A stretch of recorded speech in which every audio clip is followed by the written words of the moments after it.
फातिमा की रानी माँ, प्रभु यीशु की माँ, आसरा तू ही है माँ।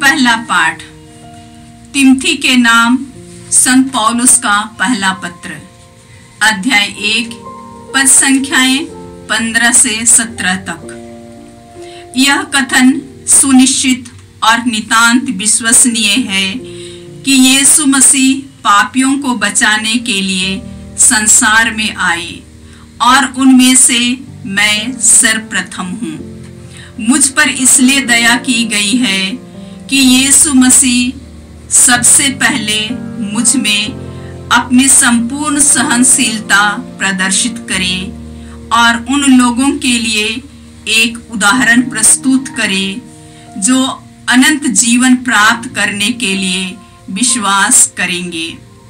युगों के अधिपति, अविनाशी, अदृश्य और अतुल्य ईश्वर को युगानुयुग सम्मान तथा महिमा। आमीन। यह प्रभु की वाणी है। ईश्वर को धन्यवाद। भजन अनुवाक्य। प्रभु का नाम अनंत काल तक धन्य है। प्रभु का नाम अनंत काल तक धन्य है। प्रभु के सेवकों स्तुति करो, प्रभु के नाम की स्तुति करो। धन्य है प्रभु का नाम अभी और अनंत काल तक। अनुवाक्य। प्रभु का नाम अनंत काल तक धन्य है। प्रभु का नाम अनंत काल तक धन्य है। सूर्योदय से लेकर सूर्यास्त तक प्रभु के नाम की स्तुति हो। प्रभु सभी राष्ट्रों का शासक है, उसकी महिमा आकाश से भी ऊंची है। अनुवाक्य। प्रभु का नाम अनंत काल तक धन्य है। प्रभु का नाम अनंत काल तक धन्य है। हमारे प्रभु ईश्वर के सादृश्य कौन? वह उच्च सिंहासन पर विराजमान होकर स्वर्ग और पृथ्वी दोनों पर दृष्टि रखता है। वह धूल में से दीनों को और कूड़े पर से दरिद्रों को उठाता है। अनुवाक्य। प्रभु का नाम अनंत काल तक धन्य है। प्रभु का नाम अनंत काल तक धन्य है। जय घोष। हालेलुया। यदि कोई मुझे प्यार करेगा तो वह मेरी शिक्षा पर चलेगा। मेरा पिता उससे प्यार करेगा और हम उसके पास आकर उसमें निवास करेंगे। हालेलुया। प्रभु आप लोगों के साथ हो और आपकी आत्मा के साथ। संत लूकस के अनुसार पवित्र सुसमाचार। हे प्रभु तेरी महिमा हो। अध्याय 6 पद संख्याएं 43 से 49 तक। यीशु ने अपने शिष्यों से कहा, कोई भी अच्छा पेड़ बुरा फल नहीं देता और ना कोई बुरा पेड़ अच्छा फल देता है। हर पेड़ अपने फल से पहचाना जाता है। लोग ना तो कंडीली झाड़ियों से अंजीर तोड़ते हैं और ना ऊंट कटारों से अंगूर। अच्छा मनुष्य अपने हृदय के अच्छे भंडार से अच्छी चीजें निकालता है और जो बुरा है वह अपने बुरे भंडार से बुरी चीजें निकालता है, क्योंकि जो हृदय से भरा है क्योंकि जो हृदय में भरा है वही तो मुख से बाहर आता है। जब तुम मेरा कहना नहीं मानते तो हे प्रभु कहकर मुझे क्यों पुकारते हो? जो मेरे पास आकर मेरी बातें सुनता और उन पर चलता है, जानते हो वह किसके सदृश है? वह उस मनुष्य के सदृश है जो घर बनाते समय गहरा खोदता है और उसकी नींव चट्टान पर डालता है। बाढ़ आती है और जल प्रवाह उस मकान से टकराती है, किंतु वह उसे ढा नहीं पाता, क्योंकि वह घर बहुत मजबूत बना है। परंतु जो मेरी बातें सुनता है और उन पर नहीं चलता, वह उस मनुष्य के सदृश है जो बिना नींव डाले भूमि तल पर अपना घर बनाता है। जल प्रवाह की ठक्कर लगते ही वह घर ढह जाता है और उसका सर्वनाश हो जाता है। प्रभु का सुसमाचार।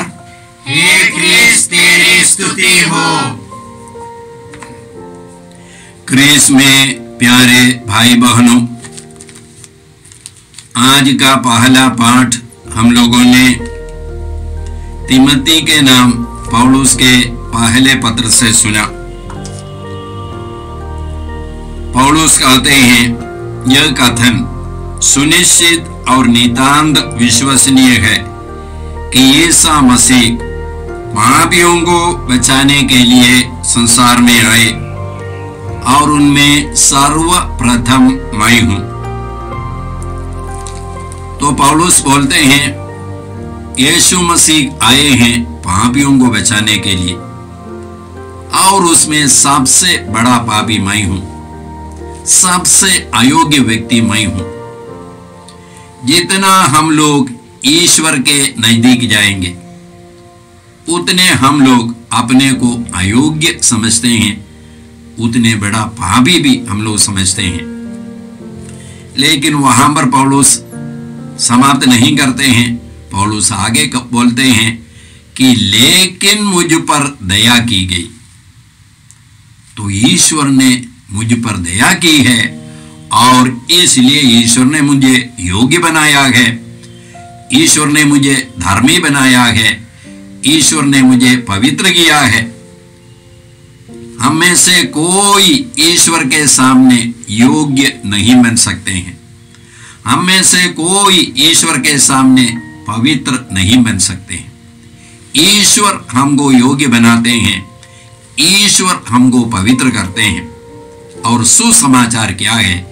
ईश्वर ने मुझे पवित्र किया है, धर्मी बनाया है, योग्य बनाया है। यही है हमारे लिए सुसमाचार। जब हम लोग पढ़ते हैं या सोचते हैं कि ईश्वर ने हमको पाप क्षमा दी है, तो हमारा एक सोच ऐसा है कि पहले मैं पापी था और ईश्वर ने कहा तुम्हारा पाप क्षमा हो गया और अभी मैं पापी नहीं हूं, अभी मैं धर्मी हूं। माने मेरे सोच में, मेरे समझ में एक परिवर्तन आया। पहला मेरा विचार या सोच था मैं पापी हूं, अभी मेरा सोच है कि मैं पापी नहीं हूं, मैं धर्मी हूं। ये नहीं, बाइबल की शिक्षा यही है, केवल मेरे सोच में परिवर्तन नहीं, मैं एक नई सृष्टि बन गया हूं। मेरे पूरे अस्तित्व में परिवर्तन आ गया है। कुरिन्थियों के नाम पौलुस के दूसरे पत्र के 5वां अध्याय का 21वां वाक्य, मसीह का कोई पाप नहीं था, फिर भी ईश्वर ने हमारे कल्याण के लिए उन्हें पाप का भागी बनाया, जिससे हम उनके द्वारा ईश्वर की पवित्रता के भागी बन सके। क्या है मतलब? ईश्वर ने या यीशु ने मेरे सारे अपवित्रता को अपने शरीर में ले लिया, अपने में ले लिया, और उसके बाद उन्होंने मुझे अपना पवित्रता दे दिया है। अभी मेरे अंदर ईश्वर की पवित्रता है, अपनी पवित्रता नहीं। अभी मैं नई सृष्टि बन गया हूं। यीशु मसीह के द्वारा मैं नई सृष्टि बन गया हूं। हम पेतरुस के पहले पत्र के दूसरे अध्याय के 24वां वाक्य में यही बात पढ़ते हैं। वह माने यीशु अपने शरीर में हमारे पापों को क्रूस के काट पर ले गए, जिससे हम पाप के लिए मृत्यु होकर, ये पापी शरीर मर गया, पाप के लिए मृत्यु होकर हम धार्मिकता के लिए जीने लगे। आप उनके घावों द्वारा भले चंगे हो गए हैं। हम बपतिस्मा के बारे में समझते हैं। पौलुस हम लोगों को समझाते हैं बपतिस्मा माने क्या है। बपतिस्मा के द्वारा हम लोग यीशु के साथ दफनाए गए और उसके बाद जिस प्रकार यीशु जी उठे हैं, हम लोग भी एक नई सृष्टि बनकर जी उठे हैं। तो ईश्वर जब मुझे क्षमा करते हैं, एक विचार में परिवर्तन नहीं, सोच में परिवर्तन नहीं, लेकिन मैं एक नई सृष्टि बन गया हूं। यही हम लोग बार बार सुने हैं। संत पौलुस के पत्र में यही है, कुरिन्थियों के नाम दूसरा पत्र 5वां अध्याय का 17वां वाक्य, जो यीशु से संयुक्त है वे नई सृष्टि बन गए हैं। पुरानी बातें समाप्त हो गई है, सब कुछ नया हो गया है। यह सब ईश्वर ने किया है। तो भाई और बहनों, हम ईश्वर को धन्यवाद देते हैं। यीशु के द्वारा मैं नई सृष्टि बन गया हूं। ये नई सृष्टि का जीवन मुझे बिताना है। ये जीवन बिताने के लिए भी मुझे ईश्वर की कृपा की जरूरत है। प्रभु से जुड़े रहना पड़ता है। कैसे जुड़े रहना है? प्रार्थना के द्वारा जुड़े रहना है, ईश्वर वचन पढ़ करके जुड़े रहना है, संस्कारों के द्वारा जुड़े रहना है। तब मैं ये नई सृष्टि का जीवन बिता सकूंगा। आज का सुसमाचार हम लोगों ने संत लूकस के सुसमाचार से सुना। वहां पर यीशु कहते हैं, एक पेड़ को हम उसके फल से पहचानते हैं। अच्छा पेड़ अच्छा फल देता है, बुरा पेड़ बुरा फल देता है। इसी प्रकार एक मनुष्य को भी अपने फल से हम लोग पहचानते हैं। अच्छा मनुष्य अपने हृदय के अच्छे भंडार से अच्छी चीजें निकालता है। बुरा मनुष्य अपने हृदय के बुरे भंडार से बुरी चीजें निकालता है। जो मनुष्य के हृदय में भरा है वह मुख से बाहर आता है। इसका मतलब क्या है? हम लोग रोज रोज अपने पेट को भरते हैं, पेट में भोजन डालते हैं। उसी प्रकार हमारे हृदय को भी भरना है। हम अपने हृदय को क्या चीज से भरेंगे? ईश्वर के वचन से भरेंगे। यदि हम लोग अपने जीवन को ईश्वर के वचन से भरेंगे तब क्या होगा? तब हम लोग उस व्यक्ति के समान होंगे जिसने अपने घर बनवाने के लिए गहरा नींव खोदा और चट्टान पर उसका नींव डाला। पानी पड़ा, वर्षा आई, आंधियां चली, उस घर से टकराई, लेकिन वह घर नहीं ढहा क्योंकि उसका नींव चट्टान पर था। और जो व्यक्ति मेरी बातें, ईश्वर की बातें नहीं सुनता और उस पर सुनता है लेकिन उसके अनुसार जीवन नहीं बिताता है, वह उस मनुष्य के सदृश है जिसने नींव नहीं डाला, केवल बिना नींव के भूमि तल पर घर बनवाया और आंधियां चली, बाढ़ आई, उस घर से टकराई, वह घर ढह गया। तो दो प्रकार के लोग, एक व्यक्ति जो नींव डालता है, और क्या चीज पर नींव डालता है? ईश्वर के वचन पर। एक घर क्या है? हमारा जीवन है, हमारा जीवन है। तो हम लोगों को अपने जीवन को ईश्वर के वचन के नींव पर खड़ा करना है। हम संत पेतरुस के पहले पत्र के पहले अध्याय के 24वां वाक्य में इसी प्रकार पढ़ते हैं, सब शरीरधारी घास की तरह है, उसका सौंदर्य खेत के फूल की तरह है। घास सूख जाती है, फूल झड़ता है, लेकिन ईश्वर का वचन युग युगों तक बना रहता है। वह वचन यह सुसमाचार है जो आप लोगों को सुनाया जा रहा है। तो सब शरीरधारी घास की तरह है, माने इस दुनिया की शिक्षा, लोगों की बातें, ये दुनिया का ज्ञान, ये सब समाप्त होने वाले ज्ञान है। यदि हम अपने जीवन को इस दुनिया के ज्ञान पर खड़ा कर देंगे, वो ढह जाएगा, वो सदा के लिए बना नहीं रहेगा। सदा के लिए जीवन बनाए रखने के लिए या अनंत जीवन के लिए हमको ईश्वर की शिक्षा पर चलना है, ईश्वर के वचन पर अपने घर को खड़ा कर देना है, अपने जीवन को खड़ा कर देना है। तो भाई और बहनों, हम प्रभु से कृपा मांगते हैं। जिस प्रकार हम रोज रोज अपने पेट को भरते हैं, इसी प्रकार हम लोगों को अपने हृदय को भी भरना है, ईश्वर के वचन से, ईश्वर की शिक्षा से भरना है। जब हम लोग ऐसे भरेंगे, हम लोग नई सृष्टि का जीवन बिताएंगे। इसके लिए हम प्रभु से कृपा मांगते हैं।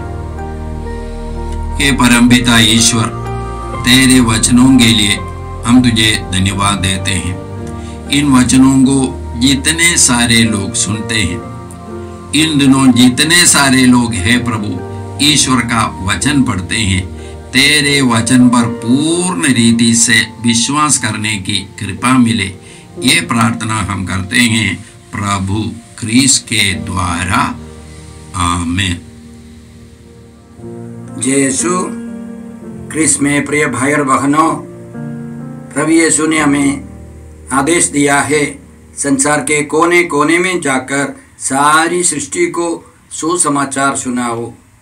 सुसमाचार सुनने के लिए और सुनाने के लिए एक अच्छा मौका है। आप कृपया इस चैनल का सब्सक्राइब करें, लाइक करें, शेयर करें, बेल आइकन दबाएं, ताकि यहाँ की नई वीडियोस की सूचना आपको मिलती रहेगी। साथ साथ आप दूसरों को भी प्रेरणा दें इसका सब्सक्राइब करने के लिए। याद रखें, कल के मिसा के दैनिक पाठ और उस पर टिप्पणियाँ आज ही दोपहर के बाद हम लोग अपलोड करते हैं। कृपया आज ही उसको सुनकर कल की तैयारी करें। प्रभु यीशु आपको और आपके परिवार को 100 गुनी आशीष देंगे। जय यीशु।